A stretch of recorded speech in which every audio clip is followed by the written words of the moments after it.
Hello. What's up? I'm here with Fancy. Fancy. Fancy Pantsy. Is it who is fancy or is it fancy? You know, I go by fancy in my day-to-day life. Right. So. But who is fancy? Is that the full stage name? You know, it started as a campaign and then it kind of turned into a stage name. But I'm in the middle of a little bit of a reinvention. So. Fancy. As you should be. Okay, I want to start off with a little bit of a game. Then I want to get into the whole campaign, the whole saga, everything. Okay. I'm going to say a word. You tell me the first thing that comes to mind. Okay. Crush. Bradley Cooper. Oh, good one.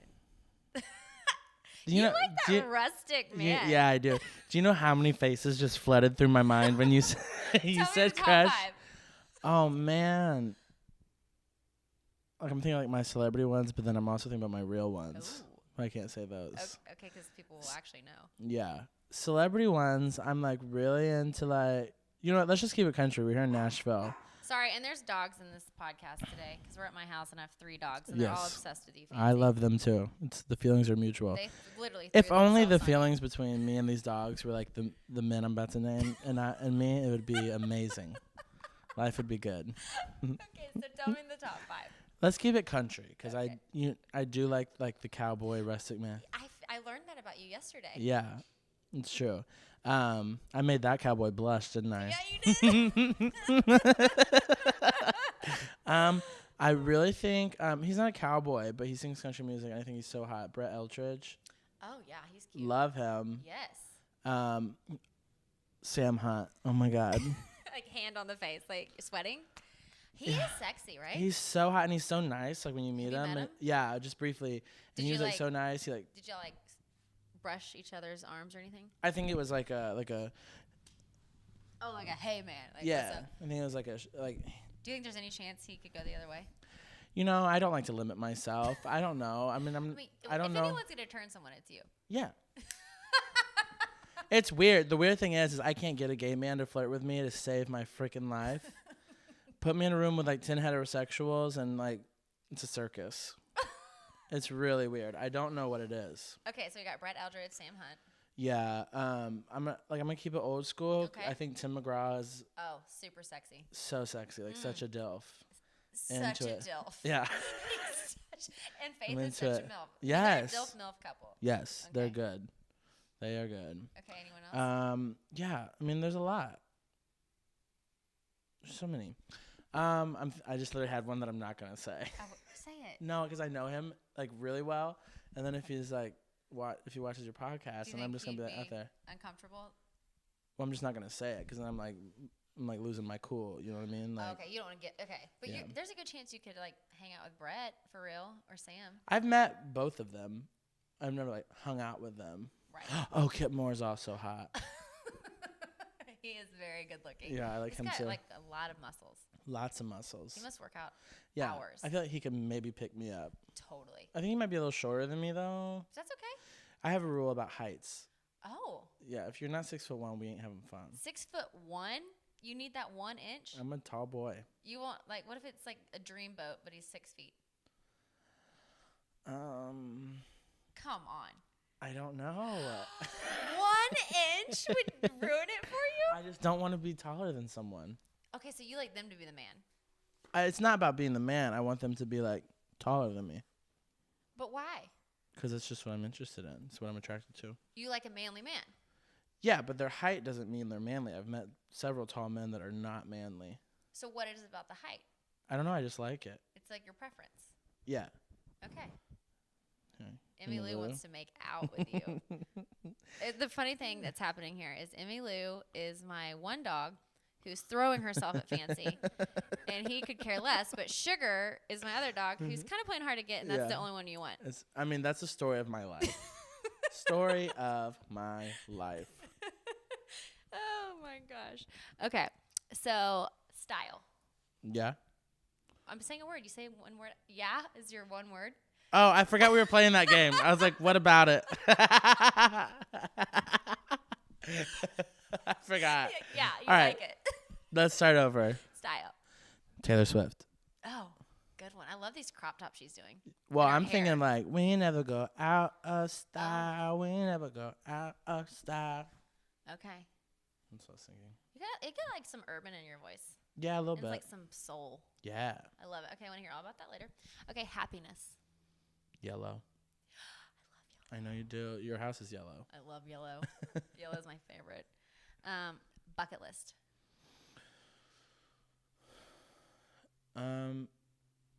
Africa. Okay.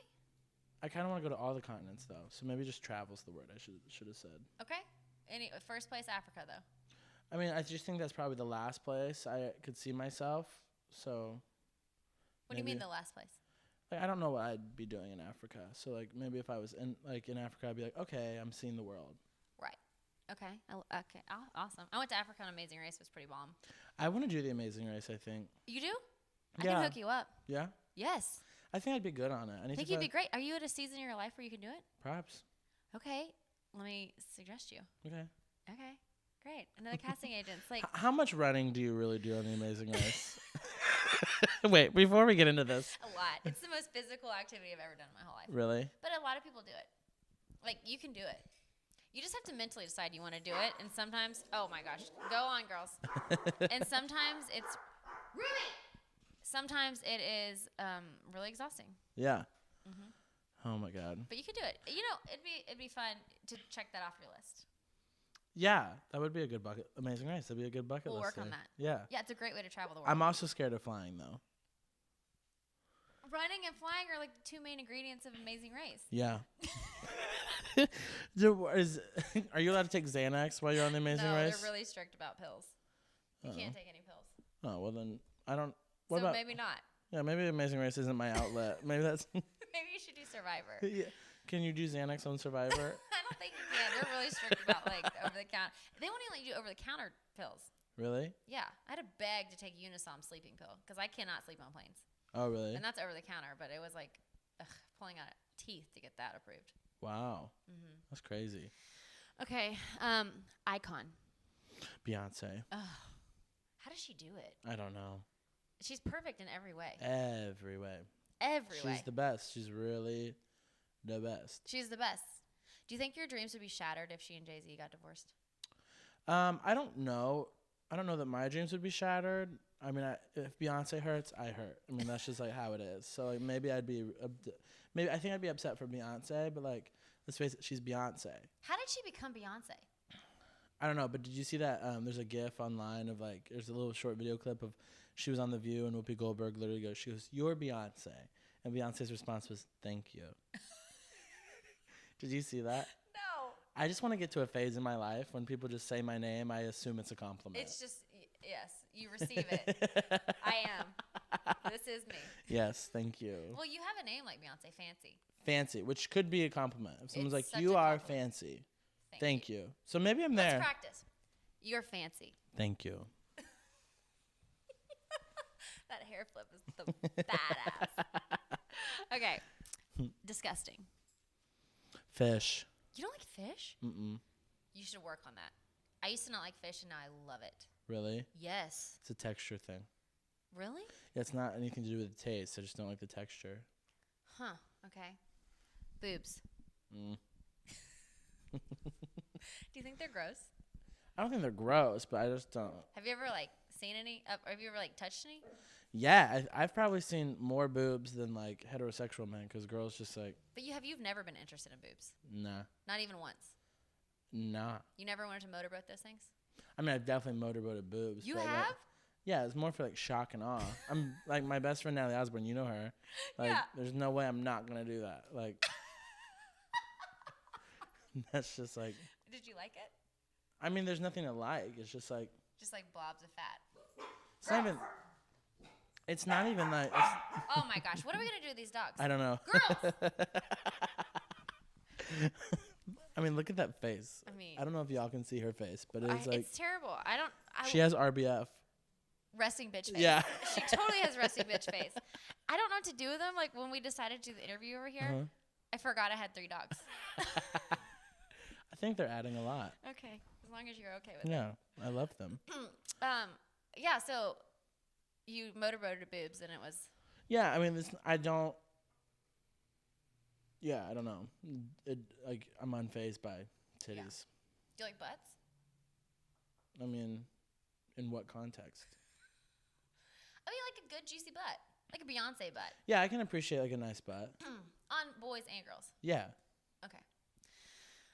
Music. Love. Your true love. I mean, it's my life. Yeah. Like I was telling you earlier, like I always have some sort of like song coming through my head. Always. Do you record them into your phone? Sometimes not. Do you let them? I have a wild memory. Really? Yeah. I have a terrible When memory. it comes to like lyrics and like my own lyrics or like songs I'm creating, I rarely write anything down. My publishers hate me. You remember the whole song? I remember a lot of things, yeah. Even if you're writing a lot of songs? Mm-hmm. That's crazy. Okay, so I want to get into your life. Okay. Your name is Jacob Huggood? Mm-hmm. How do you say it? Hey, good. Hey, good. Hey, I'm good. Hey, good. That's your real name. You're born in Arkansas into a Christian household. Yep. So I want to talk to you about that because you're openly gay. Very. Was that an issue with your family growing up? I mean, growing up, I didn't come out of the closet until I was 20 years old. I'm 24 now. So you just recently came out. 4 years ago, almost 5 years ago. Did you always know you're gay? Yeah, I mean, I don't know if I've ever always had a name for it. I think I always knew I was, like, in like 3rd grade, it'd be like all the boys were friends and I was around and it'd be like, one of these things isn't like the other, Yeah. And that's just kind of how it felt. But the more and more I started being able to identify it and knowing what it was, it was definitely like, okay. Did you ever date girls? Like yes and no. Like you kind of did, just maybe trying it, but what? I was really good at like playing like the Christian boy next door, like I'm saving myself. Yeah. For marriage. Oh, for sure. I can't even kiss. Yeah, exactly. That's for the Lord. Oh, but really that wasn't what. Yeah, nah. It was just like I had a lot like going on in my head about like. So what did the family say when you said I'm coming out? I mean, it was a difficult transition, but my family. I mean, my parents have always been my support and my rock, and have always supported me in every endeavor I've ever gone into. And when I came out of the closet, it didn't. I mean, it was like I think it was hard for them to hear, but it was more of like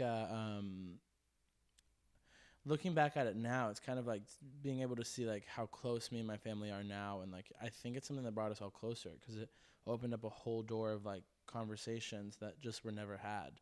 When you grow up in like a Christian household, so many things are so taboo, and so many things are like you're not allowed to talk about them. Right. And now it's kind of like an elephant in the room was discussed on such a large scale, and not only that, now I stand on a higher pedestal where it's not only in my family, anyone who knows me knows I'm gay, and like my people in Arkansas know my family, have me in their family, and I think for my parents, and I don't know about my sisters, but I think I was one of the first like openly gay people that they had a relationship with. I mean, I think they've met gay people before, but it wasn't like they had like a relationship with those people. And that's an interesting thing because in Nashville and LA and all the like the big cities that we live in, it's not a big, like it's not even a thing, no one even cares. But in smaller towns, you forget that it still is this divide. Yeah, so I grew up in Arkansas, and it definitely was a divide. And like, it's funny because even in the short time of me coming out I dropped out of high school because I was bullied so badly, and for being flamboyant and for being different. Fancy. And yeah, 100%. And I moved to Nashville right away, and my parents supported that and were 100% on board, had no qualms, and did what they had to do to help me get out of that, and moved to Nashville. My parents drove me here. Aww. I was 17, didn't know anyone. Aww. And they drove me here, and yeah, I come from really good people, and I think when I came out of the closet, that just I think when like trying times, I think that's when you really see people's character. 100%. I really learned what good people my family were or my family are, because it's like with my dad and my mom, it's like they're Christians and like they believe in the Christian faith and God and all that stuff. And did it change their faith at all? I don't know. I think it made it stronger because I think a lot of the legalistic stuff that gets caught up in religion and opinion and the way people live their life and the way people judge each other. I mean, the Bible specifically talks about that and it's like anti that. So it's like everything that people don't like about Christianity kind of comes from that like a human form of trying to understand. So Totally. I don't know. I don't really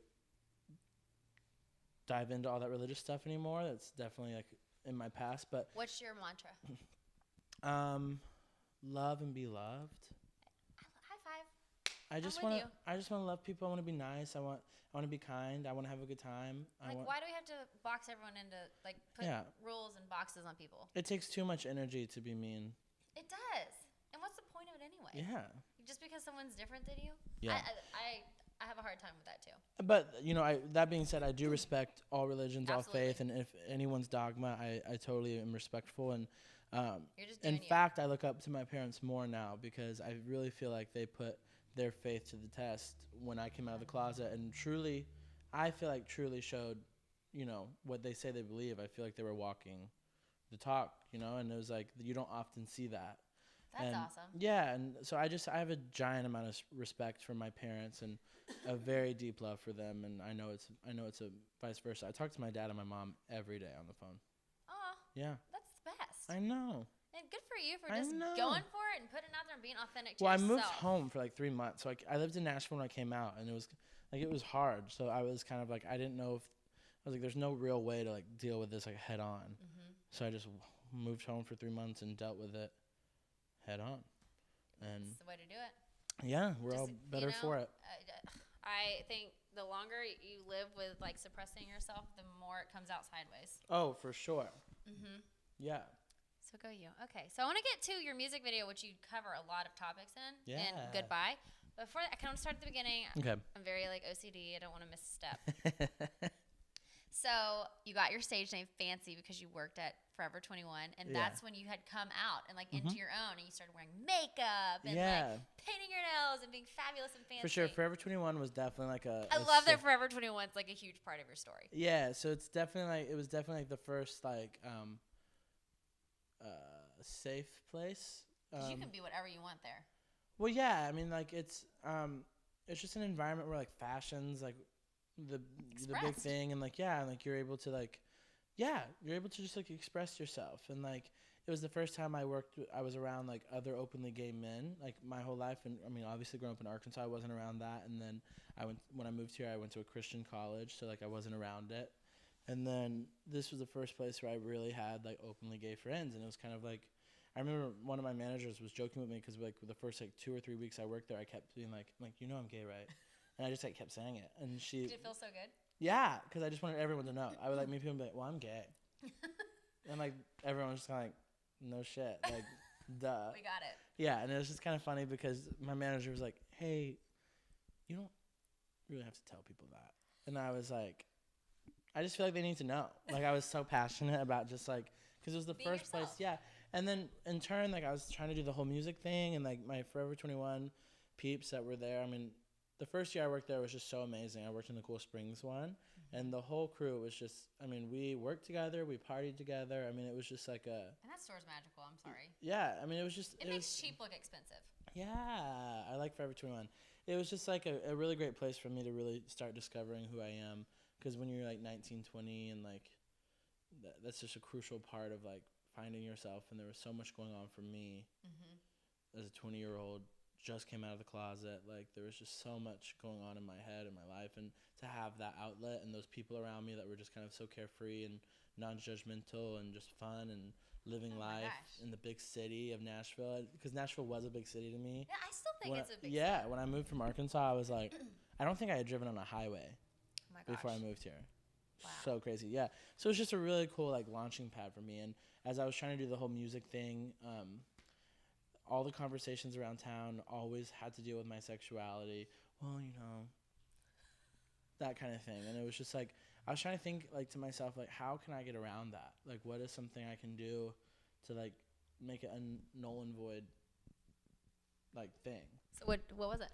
Well, I started wearing makeup, I started doing my nails, and I thought like just by appearance, people would just automatically know, and it wasn't like a conversation to have and all this stuff. And that kind of didn't work, and then but I liked who I was, wearing my makeup and doing my nails and having my hair every which color, and there was. I feel like this is your natural color right now. This is my natural color right now. It looks great. It's kind of like a little red. Thank you. Red, brown. It's beautiful. Yeah, I'm a ginge. You are a ginge.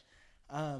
Yeah, so one of my coworkers at Forever 21 would always, because the Drake song was popular then, Fancy, and I would walk in with just like done up, and she'd be like, "Oh, you fancy, huh? You think you're fancy, huh?" And like that was kind of, and I was just kind of like, it caught on for me because it was like for the first time someone was calling me a name that I was like, you know what, girl, damn straight, that's me. I am fancy. That's exactly what I am. And so I did my first show as Fancy, and it sold out, and it was just like this wild, crazy night. And you hadn't really, no one even really knew who you were before then. I mean, I had spent a good year going around calling myself Fancy before I did the show. So like, wow. Yeah. So the industry was curious. Yeah. So they all, I mean, it sold out, and people just were kind of like, I was rapping at that point. It was like really crazy and wild, and it was just, yeah, it was like kind of like a weird moment in time, but it did. Was it kind of like validation that you're on the right track? 100%. It was kind of like the moment where I was like, okay, I can do this, and I can do it as me. Yeah, and I actually made enough money at that show to be able like stop working as much at Forever 21 and like keep like, it was like the first time I was like paid to do a show, which was like crazy. Wow. Yeah, and then I was like, because like at that point, like I think I made like $2,000, which is like, that's a big deal for a show in Nashville. It's a big deal when you're making like $7.50 an hour. You know what I mean? And then all of a sudden, like someone just hands, like, and I'm like, what? I'm balling. I'm gonna move to the Gulch, and then I go to the Gulch. And then no, you're not. Sorry. It's like $1,900 a month. Yeah. In the Gulch. There's your 1 month rent. Yeah. They're like, okay, you can stay here for like 3 days. Move to the Gulch. Yeah. You're like, you were ready. Yeah. Oh yeah. My bags in Hermitage were packed. But Oh my God. But no, it was just a really, Forever 21 was a really special place for me. Did you always know you wanted to sing? Like, were you a singer forever? 100%. Were you in bands and choir or something, or what? All of that, always. I mean, even when I was little, if you asked me what I wanted to be, the answer was always a superstar. I think some people just know when you're called for it. I don't know what everyone else believes, but like, I definitely think my life was kind of like ordained, and like, I feel like I definitely have a purpose, and my soul has a purpose, and I feel like this whole Fancy thing, I feel like I've really tapped into like my life's purpose of just preaching individuality and being love and light, and just doing me, and hoping that other people. I grew up in a situation where that wasn't always an option, and maybe like me putting my music out there, me putting myself out there in this situation will open up doors for kids like me in those places that don't have that option and don't have that outlet. Maybe they see that like they can be what they want to be, and they can do what they want to do, and maybe they're not fancy, but they are unique, and they are special, and they can let that part of them be seen. Was it hard for you as a kid not being able to be yourself? Oh my God, yeah. I got bullied from such a young age. Like, it was just like, I remember I was in like the 4th grade, and some kid like held me down, and he was like, "Why do you only hang out with girls?" And I was thinking to myself, like, I didn't say anything, so I was like terrified, but I was thinking to myself, like, it's better to hang out with you. You know what I mean? Like that kind of moment. And it's just like my whole life it's been like that. And now, I mean, living in Nashville, like, it's kind of a cool feeling to know I can go to Red Door or Rebar or wherever I'm going, Winners Losers, and like Santa's Pub, like, no, I'm gonna walk in there, and like my sexuality does not matter. It's not even a conversation. Yeah, and I have so many friends of so many walks of life, and so many. I mean, Nashville's just been such a great place for me, and I don't think people think of Nashville as like a very like open whatever, but like I don't wear my sexuality on my sleeve. That's not what makes me unique. It's not what makes me different. My personality, my vibrance, my the way I see things, that's what makes me different. And I think people in Nashville, the people I'm friends with and the people I've grown to love here, have really celebrated me for that, and I feel so comfortable in this city, and this is where I like to be. I like to go out here. I like to have fun here. It's just such a light place. You know what I mean? It is. That's such a great way of saying it. Whenever anyone asks me about Nashville, I always I'm like exuberant about it, because me too. I feel like it's magical. Mm-hmm. I feel like there's so many creative people here. Everyone is competing with themselves. I don't really feel like anyone's competing with each other. I live in Los Angeles now, and I always come back to Nashville. It's always What's the coming difference? Back to here. And I have, and I'm not, I don't like, I'm saying this on like record, but it's like, in LA, I feel like it's hard to be like really good friends with people that do what you do. I mean, my closest friends in LA are all dancers, and like it's like we're all creative, we're all in the same space, but we don't do the same thing. And it's like here, all of my best friends are 100% in the music biz, and they're all doing what I do. They're writers, they're artists, but there's no competition. There's no jealousy. I mean, like, everyone roots for each other. yeah. I mean, the same week, like, things in my career started kind of having like you know, a dip, and that's just so everyone knows, everyone's career is that way. There's highs and lows. Always. And, you know, the 1 week my career is in a low, my friends were all in Los Angeles because they were all nominated for Grammys, and it's like I could not be any more proud. And seeing my friends being celebrated in that way, it made me feel like I was getting nominated for a Grammy. And some of your friends are Meghan Trainor, Brothers Osborne, Meghan Casey Musgraves. Yeah. I mean, you got like a laundry list of important friends. I mean, yeah, exactly. And the thing that I love about those friendships is if you took music out of it, those are still my homies. 100%. Those are still my And you were people. friends with them before any of y'all had stuff going on. 100%. Yeah. I've never even written a song with Brothers Osborne. I've never written a song with Casey Musgraves. Like, that's, music is not what binds us. It's like, those people are my friends because I like who they are. They like who I am. And it's just kind of like. Did it make you want to cry a little bit? Yeah. Oh my God. When in Los Angeles, like, I remember I was working. I was doing like some like work for E. I did like the E red carpet after party with Ross Matthews, who's my fave. I love him. Tell him to like hire me to be a sidekick. Yeah, I'll do. His podcast Straight Talk is the best and such a creative I was title. on that. I know. I Oh my listened God. to you. It was so much fun. He's the best. Yeah. So I did that, and I was like bummed because like, you know, Brothers Osborne and their sister Natalie, who's my best friend in the entire world, and Lucy, who's another one of my best friends. Lucy Silvis, who's Lucy married Silvis, to John. Married to John Osborne, Brothers Osborne. They were all there at the Grammys, and I was like, they're going to that party, and I'm only invited to this party. And like, Natalie, there's a spider on your couch. Where? Look. Oh! Let's just throw it. Oh, you. God. Where is it? I don't know. Sugar, find it. Do you think it's gonna biting when you've been staring at that? I was wondering why you're staring back Well, I there. saw it on the wall, and I was like, as long as it's there, I'm good. Like, I'm fine. But it started crawling towards you on the couch, and I got nervous. I was like, Do you feel like you're like in like Jurassic Park over here or something? No, you don't understand. Like, I love dogs. I love them. Spiders, not so much. I don't know. We're at through it. It was a daddy long leg. I don't think it can bite us. They do say those are the most poisonous. I think that was proven wrong on Mythbusters, but that's just a big I might fat be lie. high sugar. Okay, so you wanted to go to this party, but you couldn't go to that Yeah, party. and Natalie and TJ were texting me, and John, and we're all on like a thread for like hanging that weekend in LA, and they're like, are you coming out tonight? And I was just like, I'm not. Like, I was like, I can't get into those parties. Like, you're going to this, and I'm on these lists, and you're on those lists, and they were like, we'll figure it out. Just like, come meet us. And so like, I'm in like my rose gold like sequin kimono, like floor length, just like running through downtown Los Angeles trying to find like the 7-Eleven they were parked at. And because like, you know, when you're nominated for a Grammy, I guess they give you a driver in a car to like just drive you wherever. Oh, of course. And You so should. Of course. Right. I've never had that luxury. You so will. One day I will. Of course so you will. I'm like, they're like, we're at the 7-Eleven on like this and the corner of this and this. We're just waiting for you. And so like, and like it was pandemonium downtown. And so I'm like literally like running, like trying to like figure out where they are. And we finally find them. And I got in that car. I got in their Suburban, and like I was sitting like shotgun, and they were on the back, and like just turning around and seeing like 4 of the best humans on earth, like just like all dressed up, and like I literally I'm about to cry now. Like I literally was just like, I was like, this. And all of your friends are authentically living their dreams and following their passions. 100%. And not only that, they're supporting me in doing the same thing. Every high, every low, they're my friends regardless. Those people would still be my friends if I worked at Forever 21.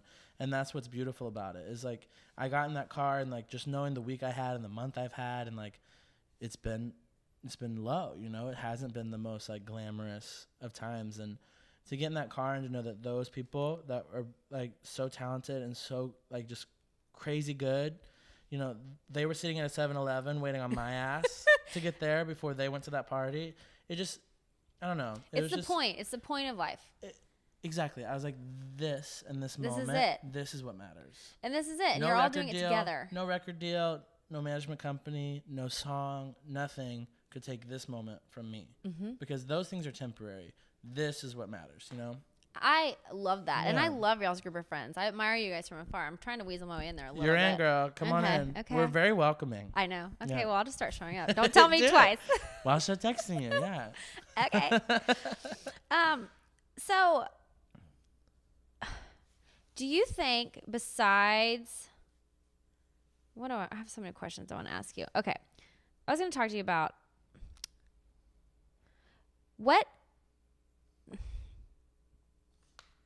You're making me nervous, Fancy.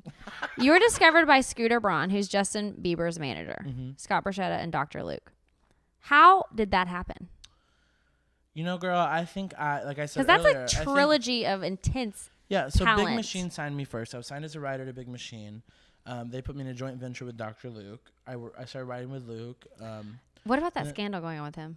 I have no comment. I'm dying to know the truth. Yeah, I don't know the truth either. I mean, I don't know. Did you guys write songs, you and Dr. Luke? Yeah. And Max Martin. I've written with, I mean, pinching. Who are you? That's the top of the top. Yeah, I mean, it's crazy. I worked with them for the GRL record. It was a girl band.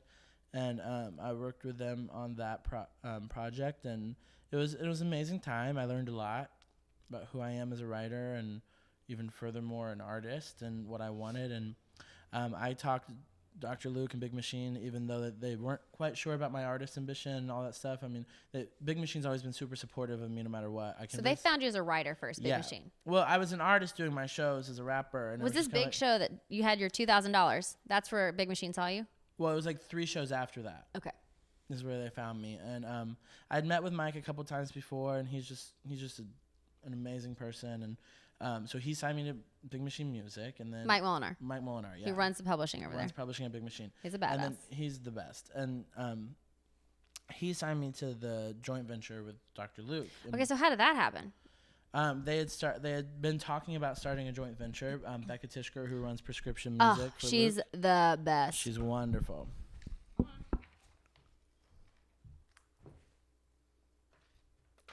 She's wonderful. And then so her and Mike started a venture. They put one writer in, and then I was the second one to be signed. So it was kind of nice. And like my first trip to LA, I was riding with Luke, and my second trip, did you believe your life at this point? No, I think I cried every single day. Like I was just kind of so confused. And then the more and more I was in LA and writing for the people, the more I was kind of like, I don't know if this is my gig. I'm an artist, and I need to get back to that because that's how I got signed, was doing my shows. And so you were writing just strictly as a writer. Mm-hmm. So you must be a badass writer.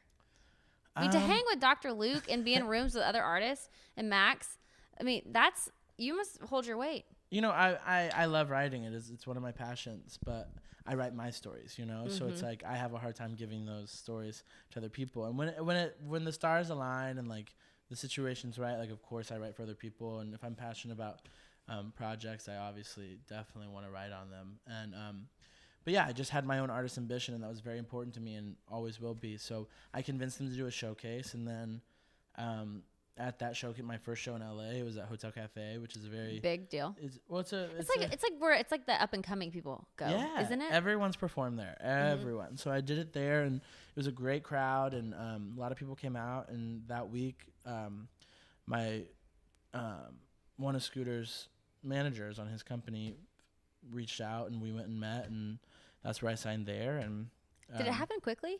It was all pretty quick, yeah. You kind of had a dream situation. I have had a whirlwind past 3 years. Yeah. I signed to Big Machine 3 years ago. Like a year after you moved to town, pretty much, or 2 years after you moved to town? Yeah, like starting into my 3rd year. It's a big deal. Yeah, and starting into my 3rd year, and then it's back. No. It's back. What? No. Shoot. It's good. Oh, it fell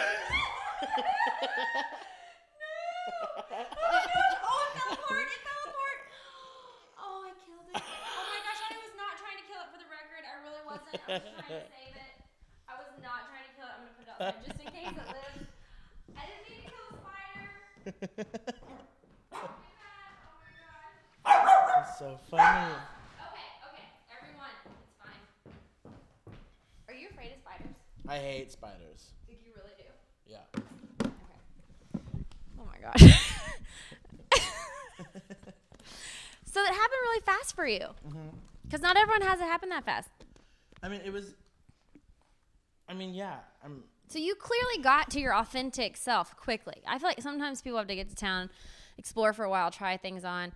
Like, you were already ready to go. You had it all. I mean, I think I just always let the music speak, and I think that's what everyone's always seen is like the music. And I think I've had to figure out a lot of stuff along the way, and each year has been a new lesson learned. And I feel like I'm just getting stronger and stronger and stronger and better and better and better. And I mean, tell me some of the lessons you've learned. Oh my word. I mean, I'm in a season of my life right now where I just feel like I've learned everything. You know what? The biggest lesson I've learned through this whole process? What? Nobody is my end all be all. I will be done when I say I'm done. And that's how I feel. And it's empowering. Yeah, I mean, I've had a lot of people tell me no. I mean, it sounds like, it happened like this and it was overnight and great. I had a lot of people tell me no. I had a lot of people tell me, this isn't going to happen for you. You don't belong in this town. This isn't, you're not a writer. You're not an artist. You'll never make it on Top 40 radio. And stuff like that really, like, just kind of inspires me because it's like, yes, I will. It lights a fire. And I'm like, you know what? Because someone told me I wouldn't make it in Nashville, that Nashville's too big of a city. I moved there. I did it. Someone told me I'd never get a publishing deal. Did that. Then it was like, you're not really an artist. Okay, got signed as an artist. And it's like, don't know if Top 40 is your avenue. My first single went Top 40. It's Goodbye. Like, yeah, and now it's kind of like I'm in a spot where it's like, who I want to be as an artist and what I want to do is being questioned and up for whatever. And I'm just ready to take the reins myself. And do you know the direction you want to go? Yes, very much so. Tell me about it. And then I want to talk about your past. I want to talk about Goodbye and Meghan Trainor and Ariana Grande too. But tell me about where you're going. This record I've been putting together, it's fun, it's young, it's rhythmic, it's honest, it's very open. I'm putting it all out there. I mean, it's about love, loss, and heartbreak, steamy situations. It's all in it, It's like this is my journal, and I want it to all be like very much danceable. I want people my age to relate to. I want people younger than me to relate to. I want people older than me to relate to it. And it's a very lively, ethereal, carnal, rhythmic, tribal situation. What's carnal mean? Oh, girl, it's like passion and appetite. Oh, yeah. I like a carnal. Carnal. Okay, I love that. Yeah. So what about when you put your song out, Goodbye? You did this whole campaign, which was really freaking cool. And how did you pull it off? I don't know. Where basically, like, you didn't ever show who you were. You did, like, videos all over the internet with other people lip syncing your song. And then you had your big debut on Jimmy Fallon, who's the best, by the way. He's wonderful. And you, like, turned around and you blew glitter in everyone's face.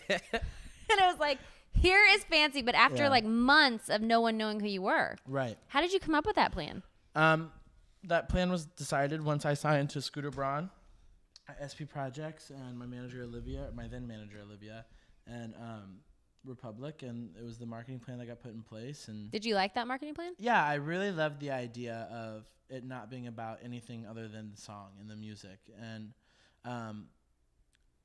I was into it. And of course, when it was my first record deal, you're kind of just like anxious and eager and will do anything. So that is a good distinction. Yeah, so I was just kind of like, they went with it. It went, it was just kind of overnight, like, it's kind of like a rapid fire thing, like, just kind of like happened. And yeah, it was really cool. The Fallon thing was the first time that I was literally just like, and he was blown away by you. He's amazing. He's so wonderful. How is he so wonderful? Oh, I don't know. That's one of my crushes going back to the very beginning. Good one. Love him. Throw him on there. Yeah, he was just so kind and sweet, and everything he is on his show, he was in real life. So it was an amazing experience, and and that was your big debut. Yeah, and I'm super grateful for every experience I've encountered this whole time. I mean, it's easy to like say like when things aren't going right or when things aren't looking good. It's easy to be jaded or like look back on it and be like, well, shouldn't have done this, we shouldn't have done that. But that's not me. And this whole past year and a half since getting signed and having everything happen for me has been a whirlwind. I mean, I can say I've done things that a lot of up and coming artists don't always get the chance to say they've done. Like, what are some of those things? I mean, I did Fallon. My song went top 40 on radio. I went on tour with Ariana Grande. And Meghan Trainor. Yeah, and then Ariana and Meghan both sang on my second single. Boys Like You. Yeah, we performed on Dancing with the Stars. I mean, I've had a dream situation. I mean, a lot of people don't do that in a year and a half, and I can say I did, and I've learned a lot. I feel like I've been through a very extreme boot camp, and I know I'm a better artist, and I know I'm a better writer, and I know I'm a better person because of the experiences I've gone through this past year and a half, and no one can take that from me. So it's like moving forward and leaving a lot of that behind as far as like work goes. It's exciting. I feel free. I feel invigorated. I feel like this is just the beginning. And do you feel like now maybe you know things you would say no to? Like you said, as a new artist, and I can totally relate to you. When I walked into my first management meeting, which was with Scooter. Say yes to everything. I mean, it's not even about saying yes. It's just about wanting something so bad. And it's like, you know, you see it. You see it with your own eyes, what your future is, like what you want for yourself. And like, you know, people are like, yeah, I get it. You know, talent, yes, blah. But it's like I walked in there, I was 325 pounds. I had one song to my artist repertoire. Everything else was written for other people. I had one song that I'd written for myself. Was it Goodbye? And I walked in, I was like, here's this. I'm ready to be an artist. Please and thank you. You know what I mean? And it's like, now, I mean, the experiences I've had and like the lessons I've learned and the songs I have and the music I've created and the people I've met along the way, I mean, I don't know what's going to shake me moving forward, like walking into a management meeting or walking into a label meeting. I know what I need, I know what I'm worth, and I know what I deserve. And it's like those are things that are priceless. Yeah, it's hard to know those things. And I'm not working with Scooter Braun anymore. I'm not working with Republic anymore, but those relationships are 100% positive, and everything was an amicable split, and I'm 100% grateful and appreciative and of the experiences given to me this past year and a half. It's so interesting that you say that, because I feel like this industry prepares, like you said, nothing can shake you. Like it's hard for something to shake you.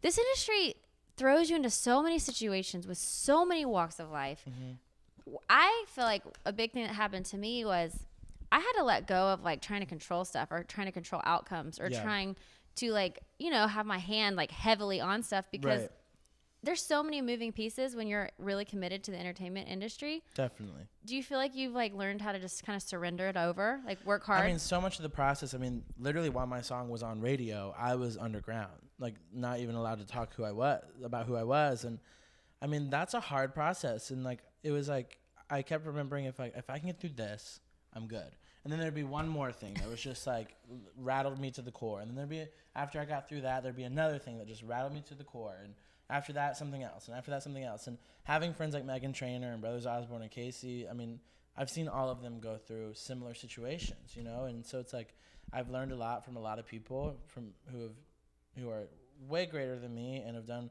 amazing things. And what have you learned from them? How to handle those situations?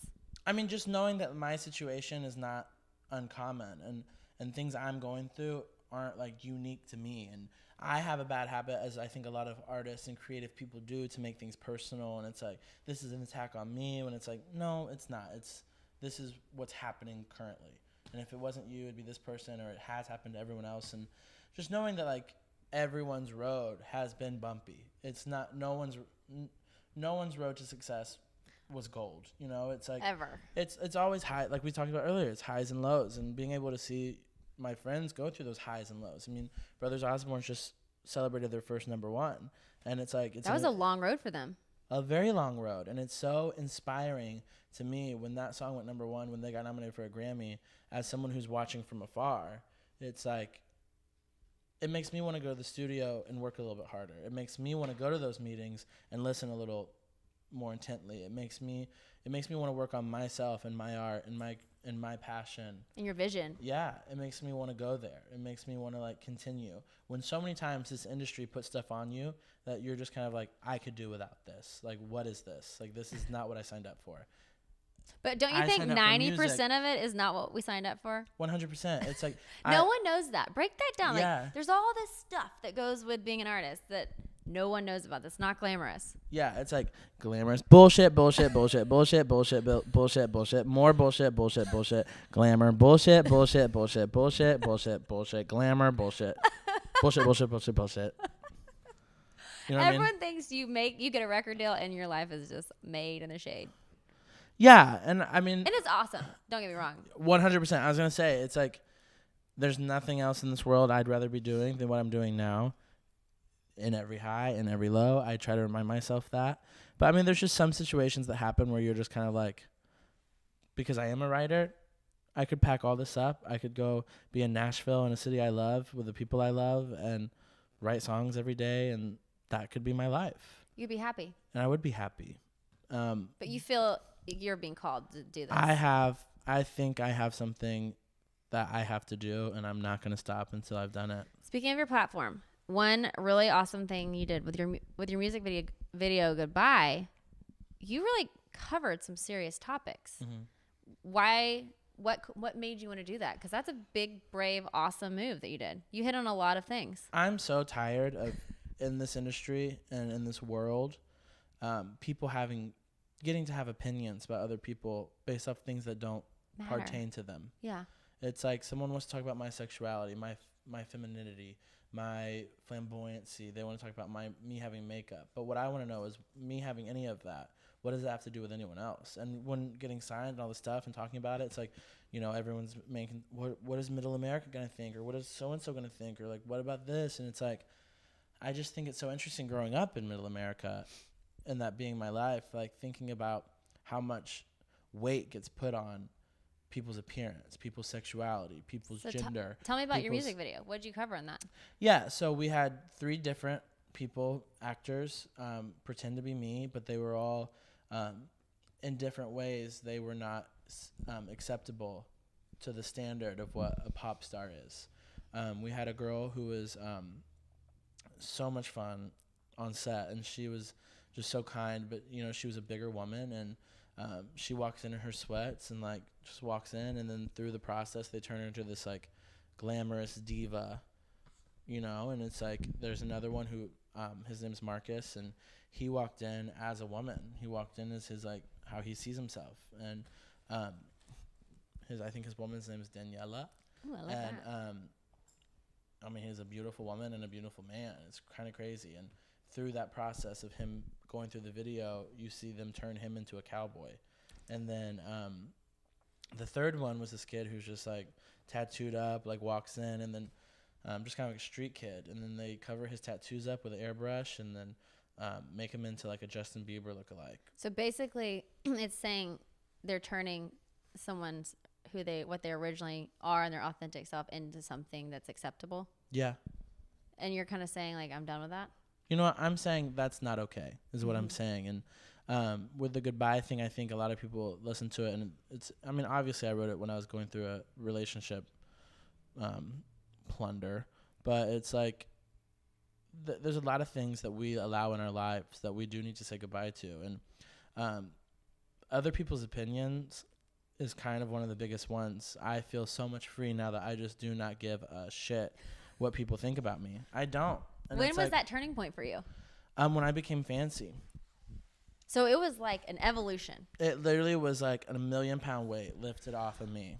I felt like I could run for the first time. Oh, that's awesome. Yeah. So then you did a big song with Meghan Trainor and yeah. Ariana Grande. I wrote a song in Nashville with Bob DiPiero and one of his writers named Jason Gant.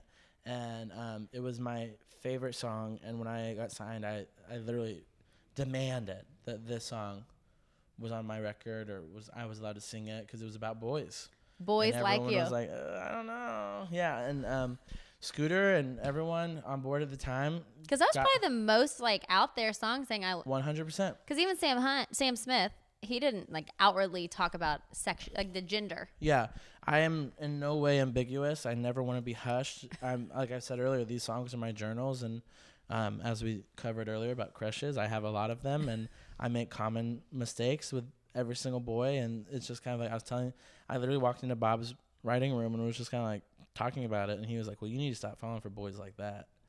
And I was like, oh my God. And we wrote the song. And it's amazing. Meghan and I have been friends for a long time. And did y'all meet in Nashville? Yeah, and we've been writing together since we were way before she was Meghan Trainor.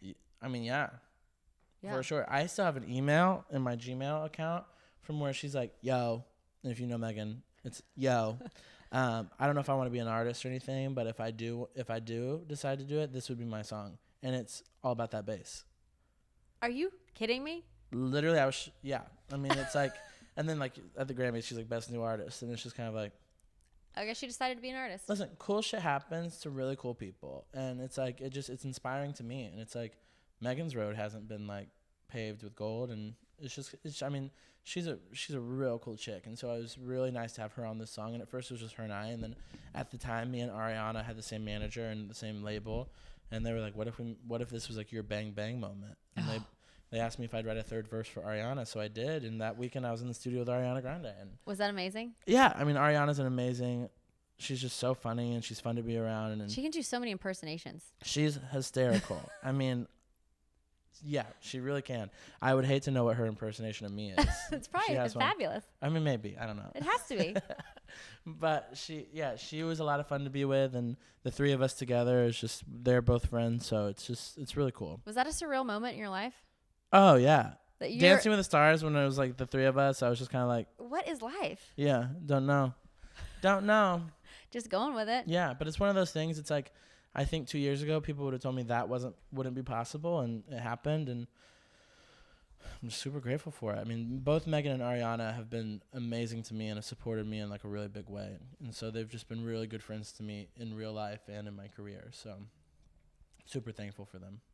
So, what are you most excited about for 2016? I'm most excited about getting back to me, and getting back to the music I want to create, and putting out the images of me I want to put out there, and not sugarcoating it. I'm excited about that. That's what I'm excited about. Not sugarcoating. I want it to be real. I want it to be raw. I want it to be honest. I want it to be fancy. Word to your mother. Yeah, I mean, drop the mic on that. Okay. So, okay, let's wrap up. That was kind of amazing. I like to leave with a little segment called Leave Your Light. Okay. So give me some inspiration, something that's inspired you or something that you want to inspire on others. Oh my goodness, I feel like I gave all my inspirational stories away already. You did. You actually, this is kind of like a Leave Your Light episode. Yeah. Like the whole thing was really empowering, which honestly is the point of my podcast. I am spotlighting people who have had long journeys, and everyone thinks they just see like the highlight reel. But behind the highlight reel, there is like a lot of shit that goes down, and it's a long journey. You have to commit to it. So I think it's inspiring to hear people's stories like yourself. For sure. Who don't give up. Yeah. And 100%. I'm thinking about if it was like Leave Your Light, and like I knew like a bunch of like kids like in Arkansas were like gonna hear it, and like just the first thing that's heavy on your heart. What comes to your heart first? What means something to you? I think I would like. I don't believe them is what I would say. Is when people doubt you, don't believe them. Believe yourself and believe in yourself. And that's kind of been the backbone of my whole life. Is everyone's like, how did you do this? Or how did you get through that? Or how did you get through this? And it's like, I've never not believed in myself, regardless if I was open about my sexuality, regardless if I was in Arkansas, regardless if I was in Nashville or Los Angeles. I've always believed in myself. And I think that comes from my parents instilling that in me.